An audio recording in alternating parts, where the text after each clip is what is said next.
Yes, mga kamang, nandito ako sa Barcelona, Spain para tumingin ng masasarap dito sa beach. Siyempre, una kong pupuntahan kung saan may mga nakataplas na mga lalaki. Ang sarap niya, di ba? Ayan pa. Sobrang mura lang po ang ticket na nakuha ko papuntang Barcelona, Spain. Kaya kailangan nyo mag-book early para makakita ng masasarap na mga Espanyol. 'Di ba? Napakaganda ng beach dito at sobrang mabait na mga tao. In fairness, pagdating ng gabi dito, party-party sila. Oops! May humahawak sa nota. So, syempre, bibidyohan ko yan. So, dyan lang ako forever. So, ayan na. I'm so happy to be here. At sobra talagang nag-enjoy ako. At look at the dove. The ibon. Ang daming ibon dito, lumilipad tapos pupuntahan ka na lang nila.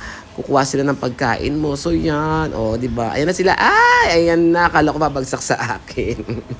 So ayan mga kamang, thank you for watching. I love Spain. Mang TV na.